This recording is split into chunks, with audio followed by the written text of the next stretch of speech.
first, the headlines. River State Assembly to amend laws on public utilities. IPOB disowns Simon Ekpa over sit-at-home order. Court reserves judgment on Atiku's petition against Tinubu. CBN warns against mutilating Naira notes. France begins evacuation of citizens from Niger. Singer Igbenedun slams a 200 million lawsuit against Ashali Poppy. Messi becomes footballer with most record titles.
On the global news tonight, here is a bulletin in full. The River State House of Assembly is set to amend the relevant laws governing the protection of public utilities in the state to increase the penalty for anyone caught vandalizing public utilities, especially the manhole and the wire mesh around the new flyovers and roads in the state. This was one of the resolutions reached at the sitting of the State Assembly to consider the report of the ad hoc committee on stealing of manhole and wire mesh in the state.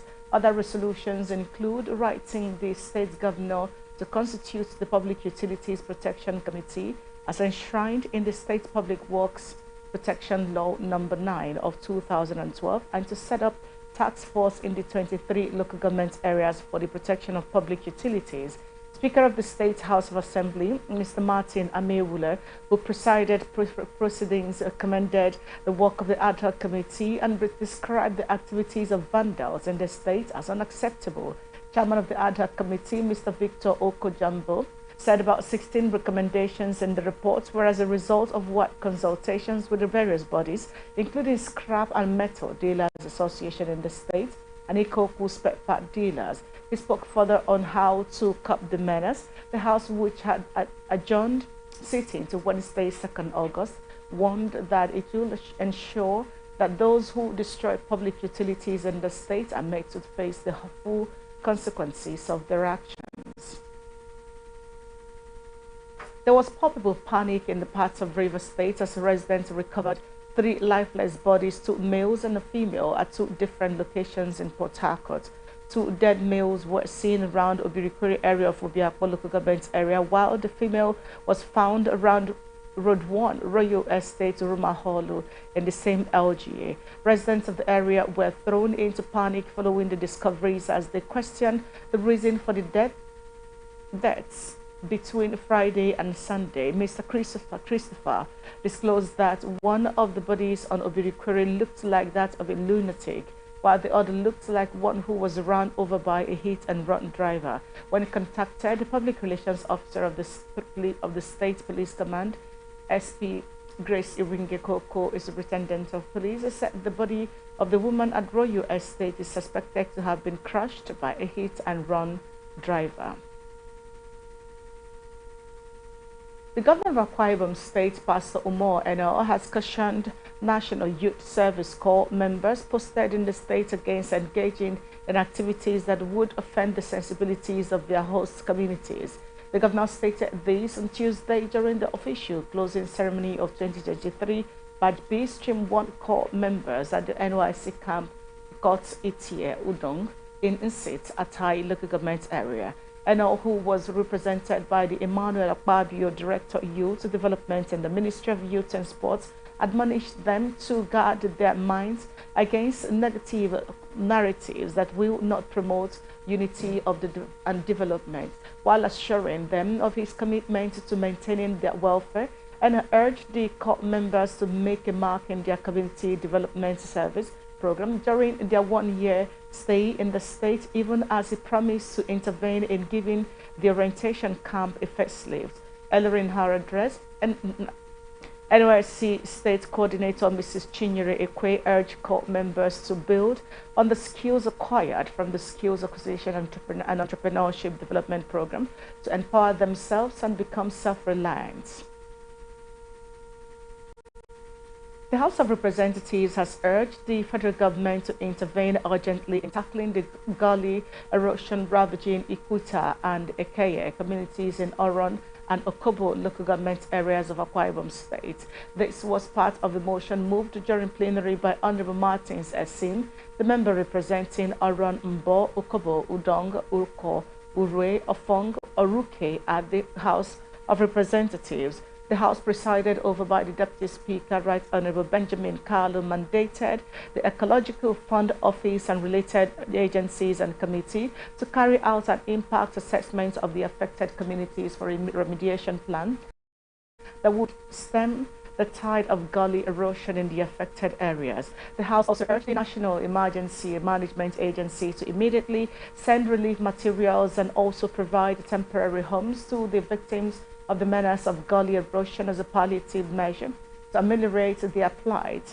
It further mandated its Committee on Environment to liaise with the Federal Ministry of Environment towards ensuring the supply of funds to address the ecological menace, with Honorable Martins Esin stress was ravaging Ikwita and Ekeye communities and threatening neighboring settlements.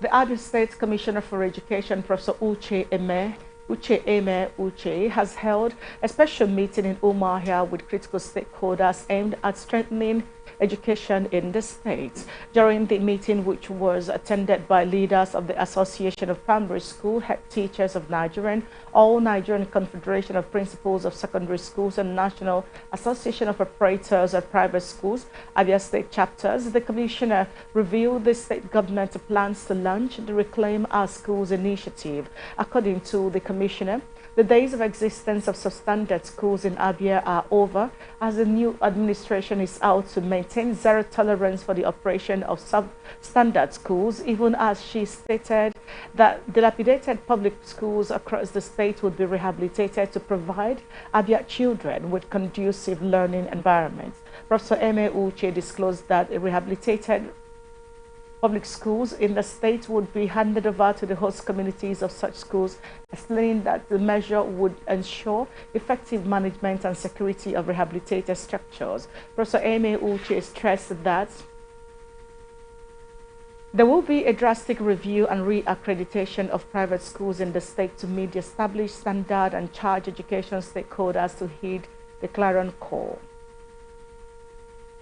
The Nigerian Army says combined troops of 82 Division, the Nigerian police and security agencies have successfully raided hideout and training camps belonging to IPOB ESN in Osomowu Forest, spanning Anambra and Imo State. Brigadier General Onyema Nwachukwu, Director Army Public Relations, in a statement on Tuesday said the troops were alerted about the violent activities of IPOB ESN in Onitsha, Nnewi, and Iheme Obosi in Anambra State, as well as New Market in Enugu State. According to the statement, during the operations, the troops cleared IPOB camps in Ekututu, Osomuhu, Lilu, and Mother Valley camps of the dissidents. It said troops came in contact with the group's armed fighters who detonated improvised explosive devices, also known as Obunigwe, using locally fabricated mortar tubes.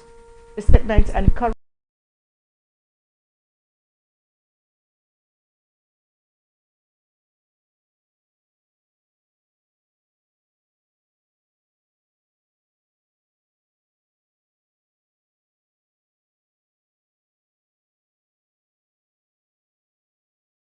their normal daily activities and businesses.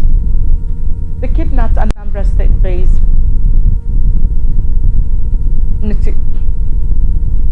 The Ogun State House of Assembly has unveiled 8 commissioner nominees whose names were transmitted to it by the state's Governor Prince Dakpo Abiodun for confirmation as commissioners. In view of this, the Assembly has invited the nominees for screening Wednesday, 2nd of August 2023 at 12 noon. Ulomo made the announcement at the plenary held at the Assembly Complex, Okemoson, Abeokuta, directing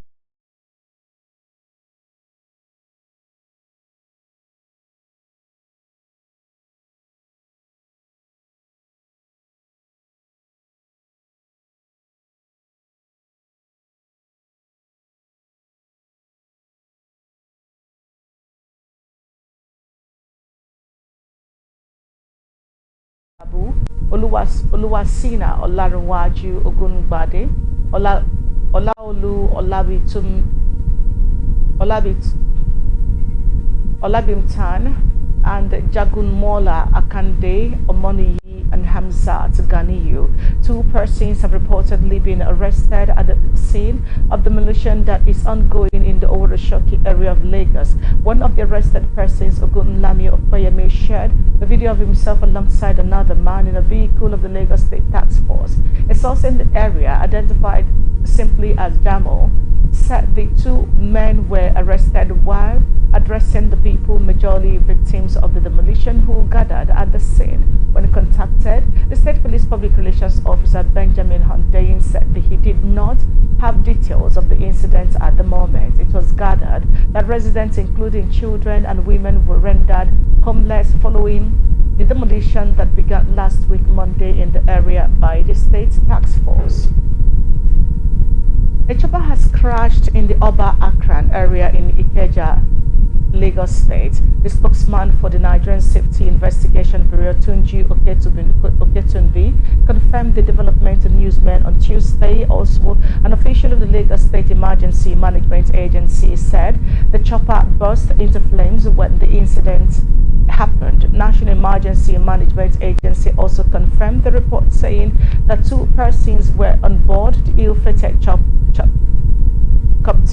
NEMA Zonal Coordinator for Southwest, Ibrahim Farinloye, said though the identity of the operator of the helicopter was yet unknown, both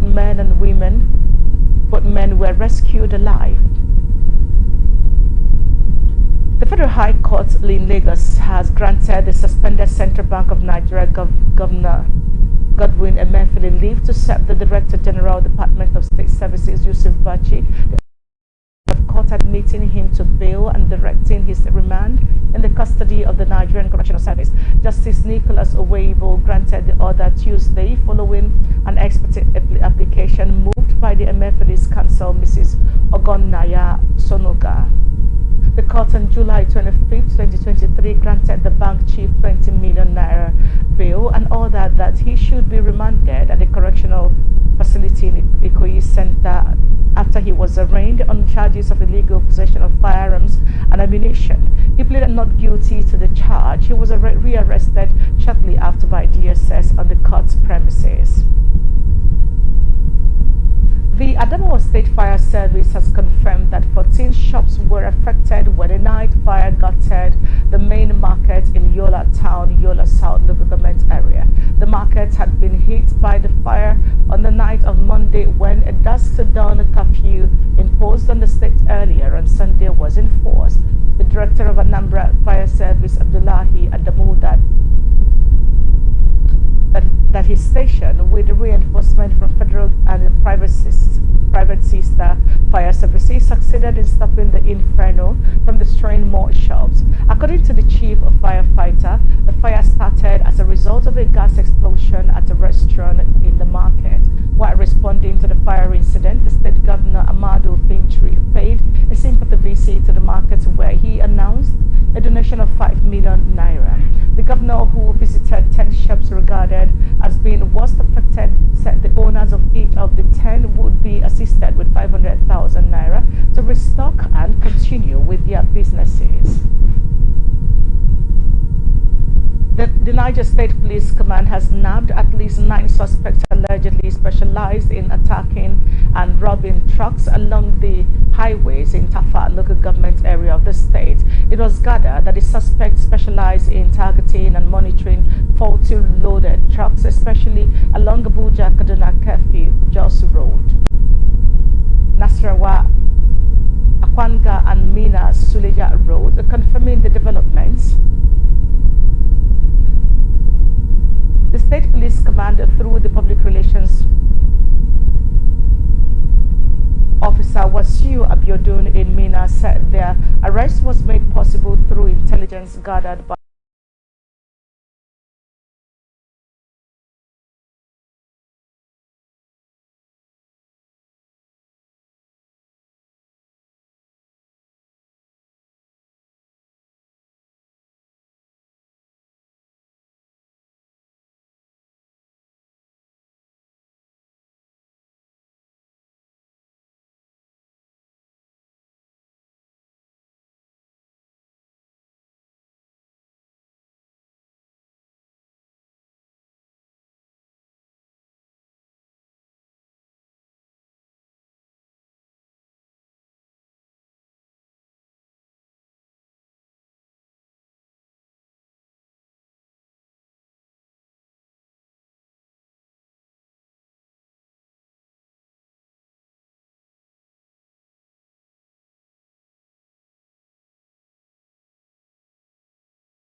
they were protected throughout their stay. The governor then advised them to always adhere to all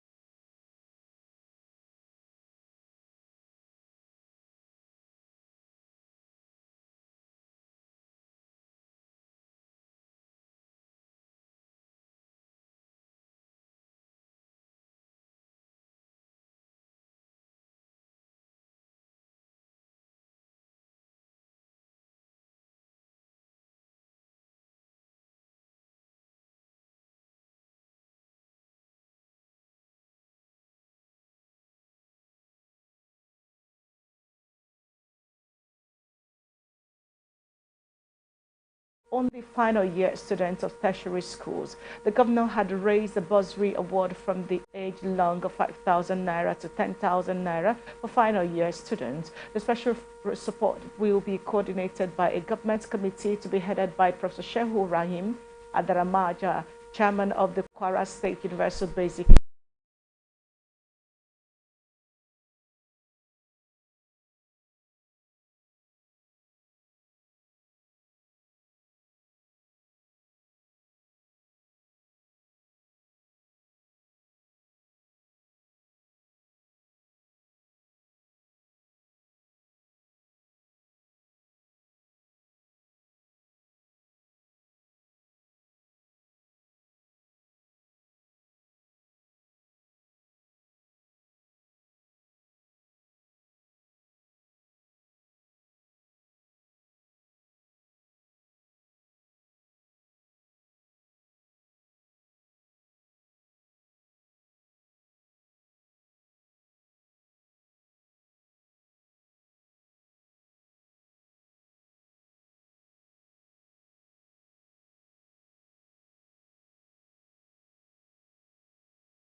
The initial distribution of palliative was conducted in Goza and 3 communities in Kukawa, LGA, which include Baga, Cross, Kauwa, and Dora Baga. The governor added that the initiative is aimed at reducing the hardship occasioned by the fuel subsidy removal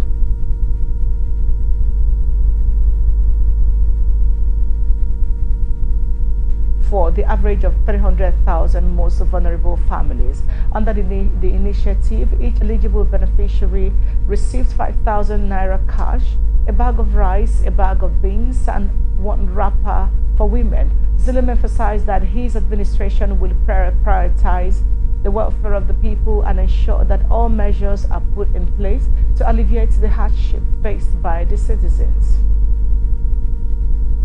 The Borno State Police Command has banned the use of tinted glasses for vehicles in the state.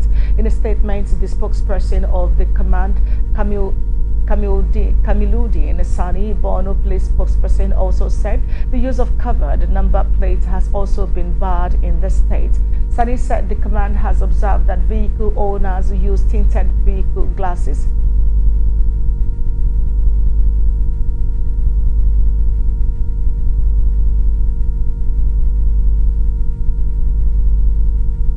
and spy number plates indiscriminately. He added that the police has also noticed that the sirens are being blared by unauthorized persons in the state. The spokesperson warned residents against engaging in such acts, adding that unlawful activities will not be tolerated. An area court sitting in Bukuru, just south local government area of Plateau State, has ordered police to unseal all 17 local government secretariats in the state. You recall that the State Commissioner of Police, Bartholomew Onyeka, had in June sealed all the secretariats following the suspension of elected chairmen and councillors by Governor Caleb Mutfwang. The commissioner said the secretariats were sealed to prevent a breakdown of law and order by party supporters. However, Justice H.H. Dounan, in his ruling on Monday, granted an interim order mandating the CP Bartholomew Onyeka to direct his men to immediately vacate all the secretariats to allow workers to resume duties. The court fixed August 7 for the mention and hearing of the motion on notice. The order followed an application moved by DP Dusu in suit situated by the Plateau State Attorney General against the CP. The Kano State Hospitals Management Board has sacked the chief medical officers of Imam Wali General Hospital, Abubakar Imam Urology Center, and Nuhu Bamali Maternity Hospital. The executive secretary of the board, Mr. Dr. Manso Nagode, also approved the suspension of all doctors and nurses who were on duty for the evening and night shifts on Sunday, July 30th, 2023. A statement issued by the board's public relations officer Samira Suleiman and made available to newsmen on Monday night said the executive secretary's decision was taken following the negligence of duty by the affected staff. It said the medical officers in question failed in their duties by absconding, leaving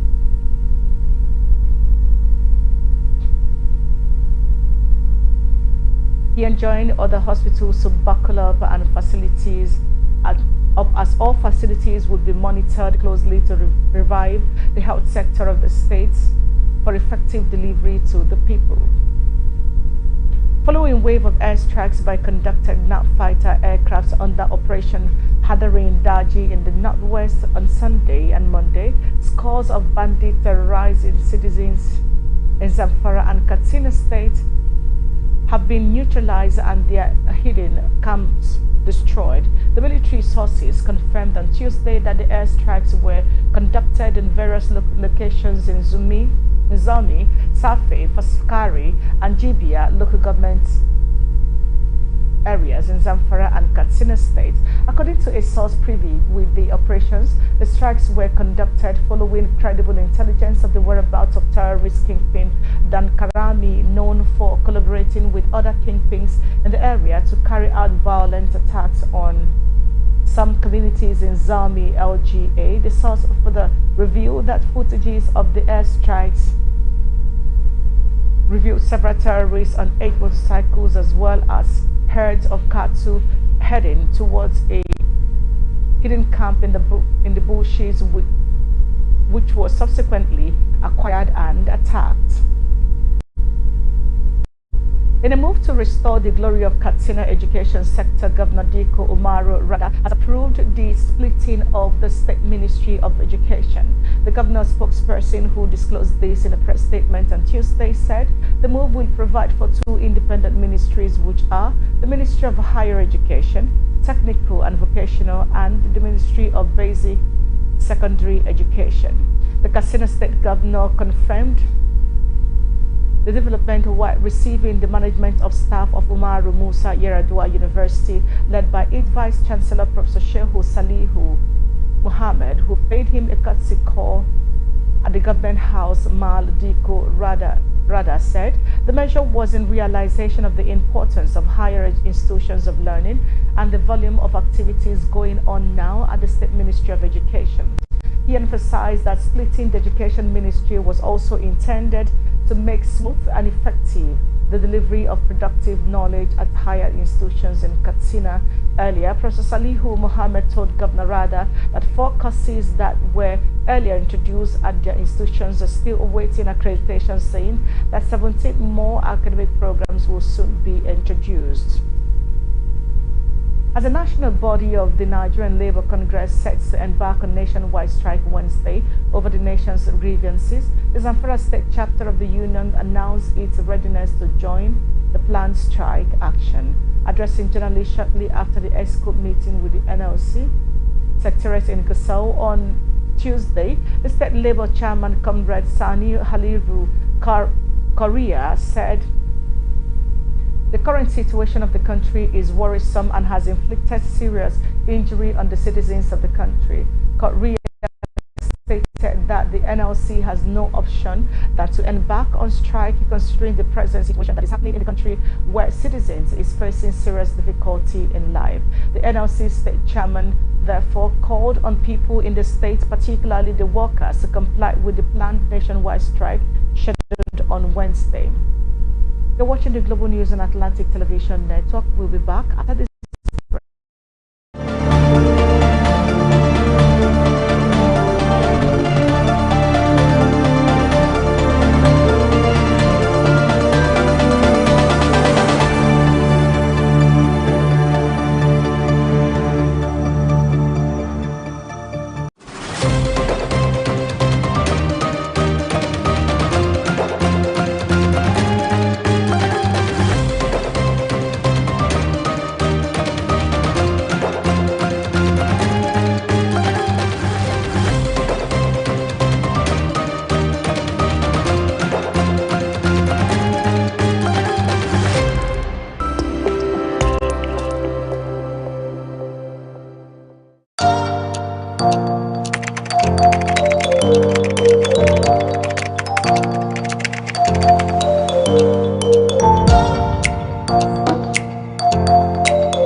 news, and here is the rest of our stories. The indigenous people of Biafra have firmly distanced themselves from the Simon Ekpa and his supporters. The move led by Nnamdi Kanu debunked the claims made by Ejimako, stating that Ekpa's supporters were the same as Kanu's followers. In a statement on Tuesday, IPOB's Media and Publicity Secretary Ima Powerful clarified that while some misguided supporters of Ekpa were indeed followers of Kanu, the majority of Ekpa's supporters were opponents of the IPOB nation. Ekpa, who heads his own group called Autopilot and has declared himself the Prime Minister, was accused of working against IPOB's efforts. IPOB's leadership warned against any assumption that Ekpa has any connection with Kanu and the movement. The Presidential Election Petition Court sitting in Abuja on Tuesday reserved its judgment on the petition that a former Vice President and candidate of the People's Democratic Party, Atiku Abubakar, filed to nullify President Bola Tinubu's election. The Justice Haruna Samani-led 5-member panel okayed the matter for judgment after all the parties adopted their final briefs of argument.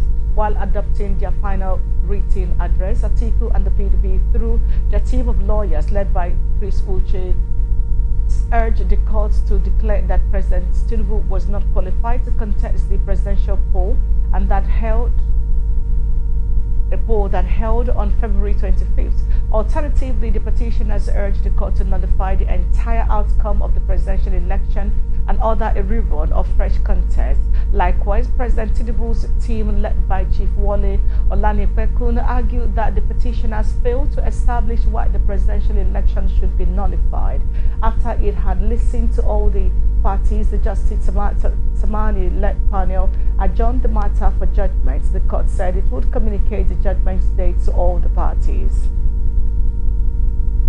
Former Minister of Education Obi Ezekwesili says the politicians are responsible for the failure and collapse of democracy in West Africa and the world at large.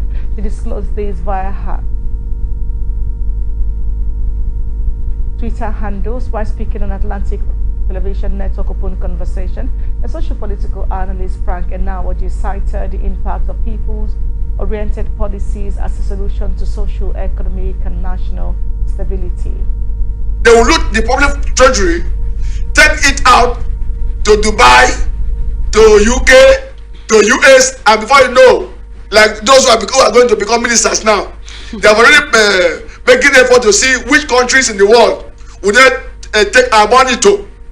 And in doing that, you deny the people what are we call some good social amenities that will have helped business.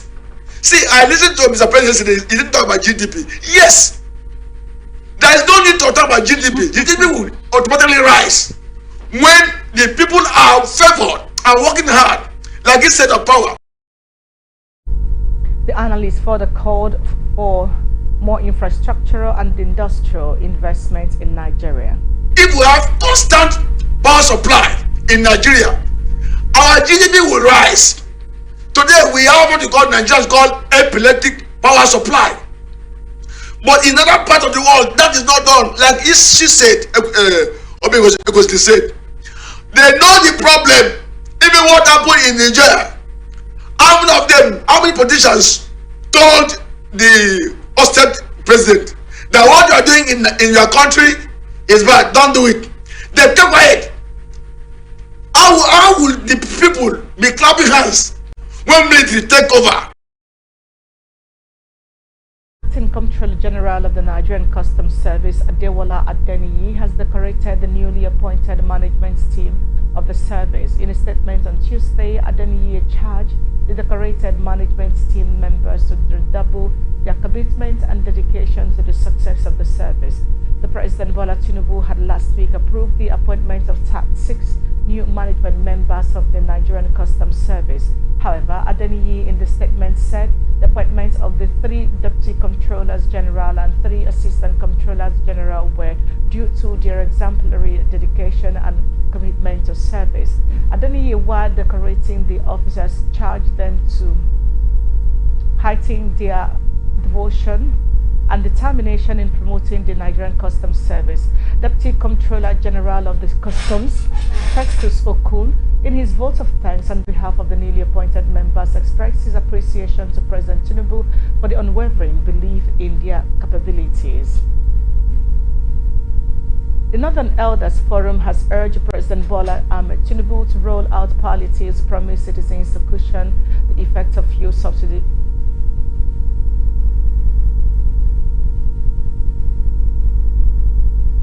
Ahead of the national protest action declared by the Nigerian Labour Congress and Trade Union Congress, the Acting Inspector General of Police, Kayode Egbatikun, has warned against violent protests that may be occasioned by hoodlums taking advantage.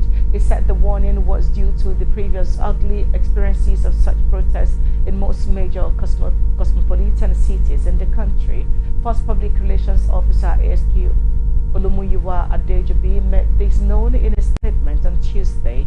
The IGP, however, acknowledges the grievances raised by the labor unions and the importance of constructive dialogue, which is sine qua non in addressing these issues. The IGP orders the commissioners of police in charge of various commands and supervisory assistants Inspector General of Police to engage in fruitful discussions with the NLC TUC leadership to foster understanding and reach common grounds on the planned protest. The IGP therefore calls on all officers to be vigilant, professional, and uphold the highest standards of conduct during this period.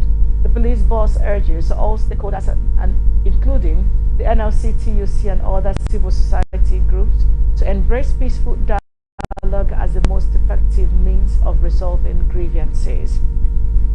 Back 24 hours to the planned nationwide strike mass protest by Nigerian Labour Congress, 16 northern-based civil society groups under the aegis of Coalition of Arewa Civil Society Organizations has pulled out.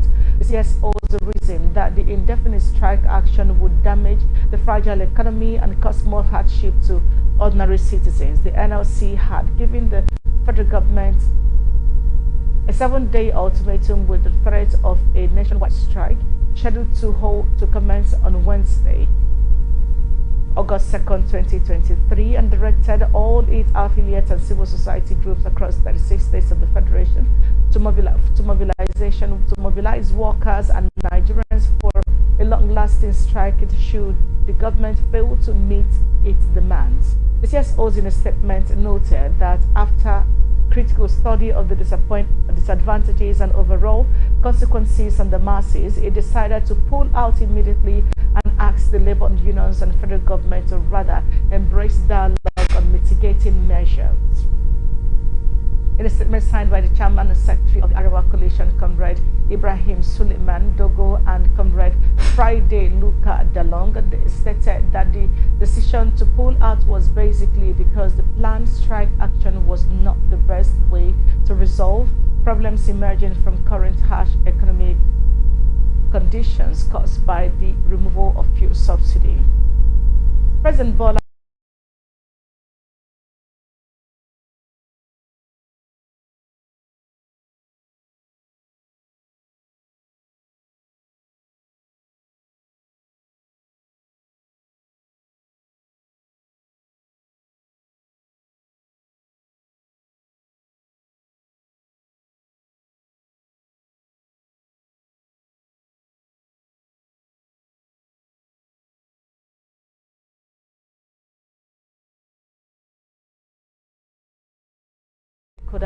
who feel concern on the activities of Nigerian called for the immediate sustainability of the nation's economy through pragmatic investment and rehabilitation, as well as building of new refineries across Nigeria. Nigeria actually wanted our refineries to work. Refinery staffs are being paid salaries, paid stipend, paid allowances for doing nothing.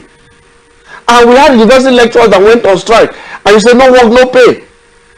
And then you have refineries workers that are willing and that are ready, but the basic infrastructures, the basic things that will make the thing functional for them to exercise is not there. And so you don't take off fuel subsidy and say you are saving the money you are saving it for who?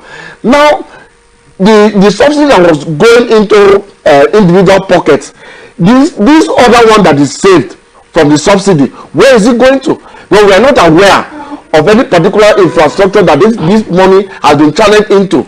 We are not aware that our refineries is at the verge of working. That is why you see, if I want to digress into the proposed protest, is unnecessary. If NSC is protesting that our refineries are not working, then that is a Nigerian protest. If so, when we see the things that affect all of us as a nation, and we seem not to look at them, and then we're not impressed. They also expressed that doing away with the fuel subsidy should positively impact the lives and economy of the nation and not otherwise. These same stories have been coming up on and on, in the past previous administrations. We are interested in really, how does this affect the lots of the common man? How does this help to put food in the table of the common man? How does he help him to pay the children's school fees without problem? Now, the inflation that has been caused alone, just the inflation that has been caused, is over 500% as a result of the removal of subsidy. Now, look at all the countries that are members of OPEC. There is no country that is a member of OPEC that does not subsidize petroleum products for its citizens. Now, is it you want now to kill the citizens because our borders are porous? You claim that they now smuggle them to Niger, to Mali, to Benin Republic and all that. Is it the fault of the citizens or ineptitude of the federal government or federal government of Nigeria? Which one is it? Is it the fault of the citizen that the country or the people that are manning the affairs of the country are not man enough to take charge fully, as it were, and ensure that petroleum products are not smuggled?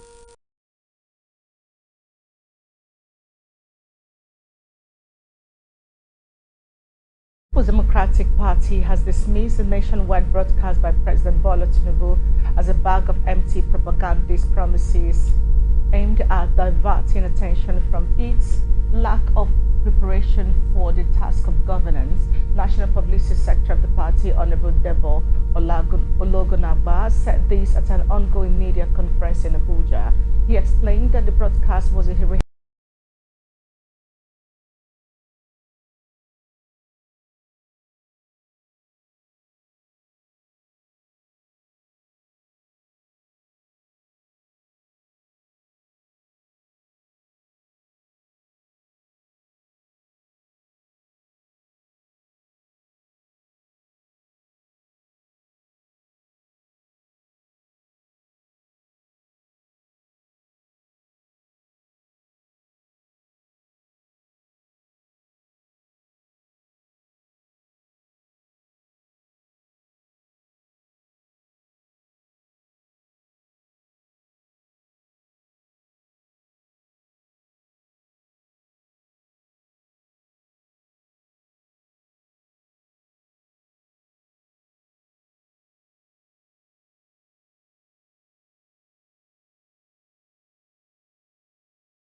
Act to extract 500 billion from the budget for palliative to cushion the effect of the removal of fuel subsidy.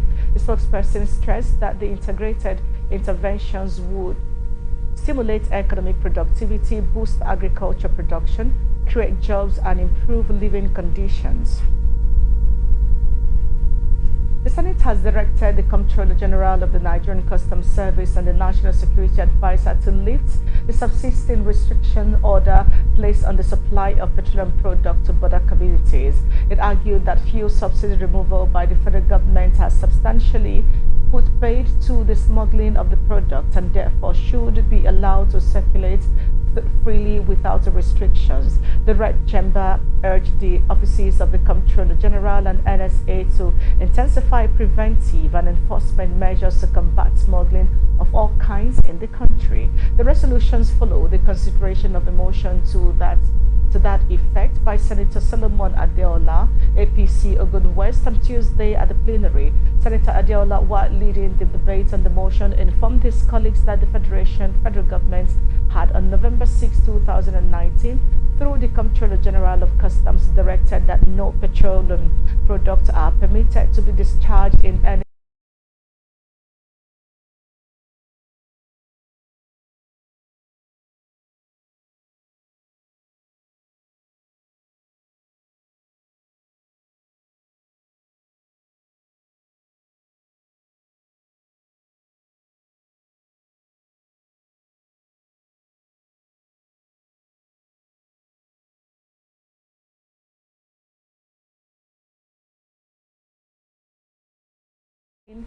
hawking or mutilating the naira notes in order to sustain the Apex Bank's effort towards ensuring availability of the currency. The Director of Corporate Communications Department, CBN, Dr. Isa Abdul Mamin, on Tuesday stated this during his opening remark on the 2023 CBN Fair held in Ado-Ekiti, the Ekiti State capital.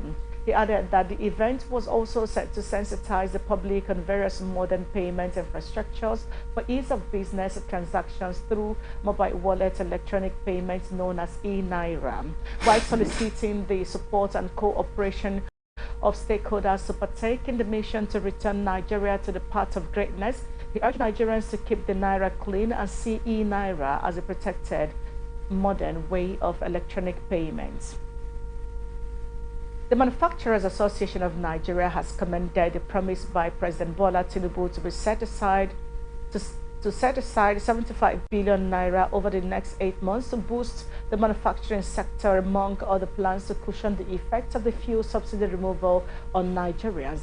The president in the nationwide broadcast on Monday night had specifically promised to set aside 75 billion naira for 75 manufacturing enterprises to access 1 billion naira credit at 9% interest rate per annum between August 2023 and March 2024 to accelerate transformation in the manufacturing sector. While reacting to the broadcast, Director General of MAN, Segun Ajayi Kadir, noted that the interventions will cushion the effects of hardship across the socio-economic brackets and ensure that the benefits are widespread and far-reaching. He also called on the government to engage local automobile companies in the production of the promised 3,000 units of 20-seater buses running on compressed natural gas to ease transportation across the country. The Corporate Affairs Commission has released a list of companies that fail to meet the requirements specified in the Companies and Allied Matters Act 2020. The Commission reported that the names of the companies to be struck off have been published on the Commission's website. It advised companies and the general public to check the website for the list of the affected companies. The list includes a total of 94,581 companies, with the majority being limited liability companies registered between 1976 and 1991. This follows failure of the company's inability to fulfill their statutory obligation of filing annual returns in the last decade. The Nigerian Communications Commission has proposed that the time taken to block the subscriber's identity model of the reported stolen phone should be reduced from 30 minutes to 5 minutes. This was disclosed during the 3-day public inquiries of 6 regulatory instruments at the Commission in Abuja. While presenting the draft quality of service business rules, the Deputy Director Technical Stance and Networks Integrity Department, Edoyomi Ogo, noted that this amendment was being made. He said, according to the proposed amendment, once a phone was reported and confirmed stolen, the service provider would be required to block such a line within 5 minutes. He said the reason for the amendment of the entire regulation was to catch up with the changes in the technological space and stay up to date with with up to date with what was happening in the industry. According to him, the essence was to ensure that subscribers got value for their money. In his opening remark, the NCC's Executive Vice Chairman, Professor Umar Danbata, noted that the communication sector was critical for innovation and advancement in technology. And I will bring you international tidbits.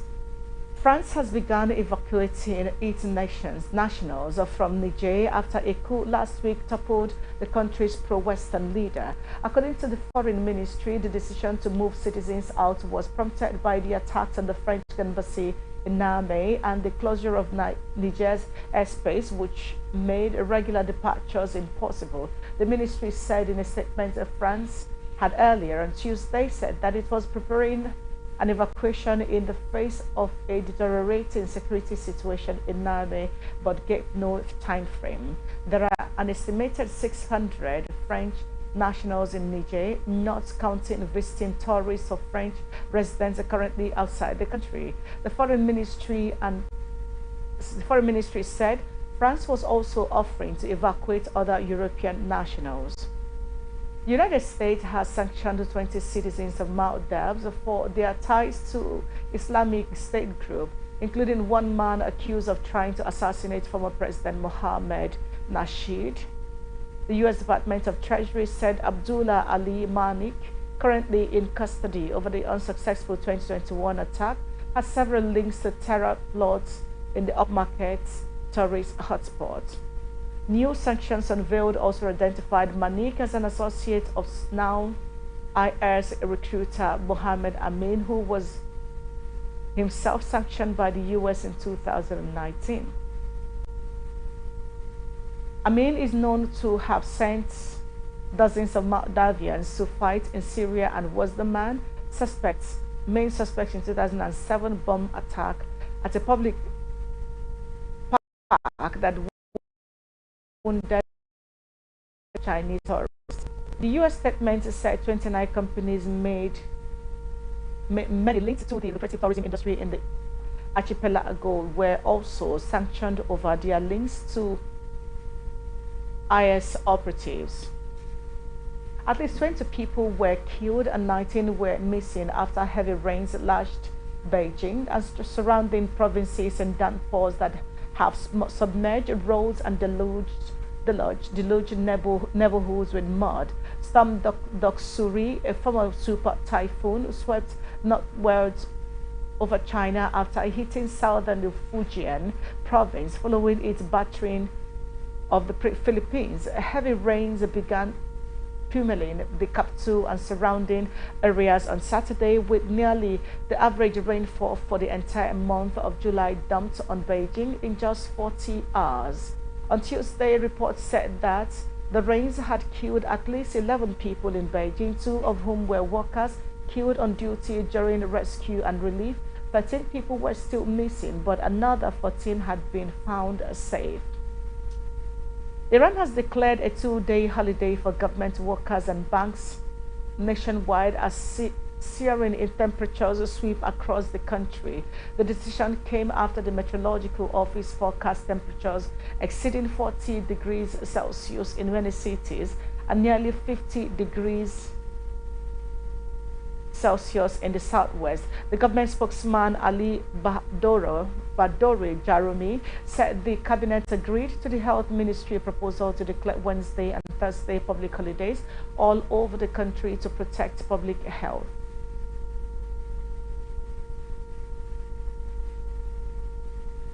And I will bring you entertainment news. Nigerian comedian Bright Okpocha, popularly called Basket Mouth, has enrolled his son Jason Okpocha in Liverpool Football Academy in England. The proud dad shared a video of his son arriving at the academy via his Instagram page. His colleagues and fans have thronged to the comment section to congratulate the comedian and his son. Jason is Basket Mouth's only son with his estranged wife Elsie Uzoma. The couple had 3 children together before parting ways in 2022. Veteran Edo singer Pamande Ibindu has slammed a 200 million naira lawsuit on fast-rising singer Charlie Poppy over the alleged inappropriate sampling of his song Obaploto no Baisi. This comes a week after the veteran singer called out Charlie Poppy and his mother for allegedly deceptively reaching out to him and tipping him 50,000 naira after the song had already been recorded and published. He was given a week to make necessary arrangements, including acknowledging Pa Monday on the song. At the expiration of the deadline, the legal team of Pa Monday Ibindu slammed Charlie Poppy with the lawsuit for copyright infringement. Nigerian singer-songwriter Wanda Banton has returned to captivate audiences with the highly anticipated music video for his love-centric tune Family. The heartfelt composition originates from his critically acclaimed and praised 6-track EP aptly titled Wonder Shall Never End, where it takes its place as a result of third track embodying the essence of genuine affection and unwavering loyalty. And here is the sports news for tonight. The Super Falcons are to face England in the round of 16 at the 2023 Women's World Cup. Nigeria finished runners-up in Group B of the competition after a goalless draw with Ireland on Monday. A day after that, the Lionesses trounced China 1-6 to confirm the matchup with coach Randy Wardrum's goals. England, the European champions, finished winners of the Group D with 9 points, while Denmark got 6 points, comes second. And on the log, Nigeria's round of 16 game against the Lioness is billed for Monday, August 7th, 2023. Argentine prodigy Lionel Messi has surpassed the Al Nassr striker Cristiano Ronaldo as a footballer with the most Guinness World Records. The record body shared the updated chart of most Guinness World Records titles achieved by footballers via their official Twitter handle on Tuesday. In the new update, Messi now has 41 records, one ahead of second place is Ronaldo with 40 records.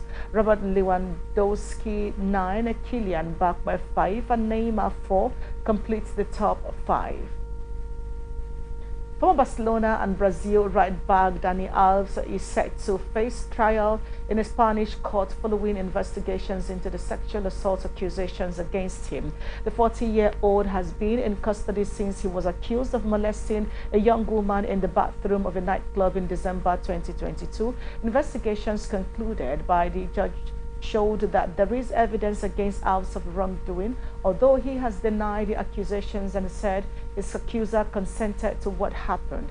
Alves is expected to remain in jail pending the time when a trial date will be given, which is expected to be later in the year or in 2024.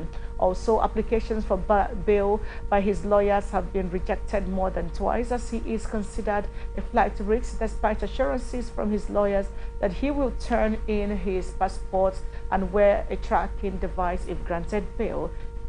If found guilty, Alves could spend a maximum of 15 years in jail under Spanish laws. Alves was part of the Brazil team that got to the quarterfinals of the 2022 World Cup in Qatar. And that's the global news for tonight. But before we go, here is another look at the major stories.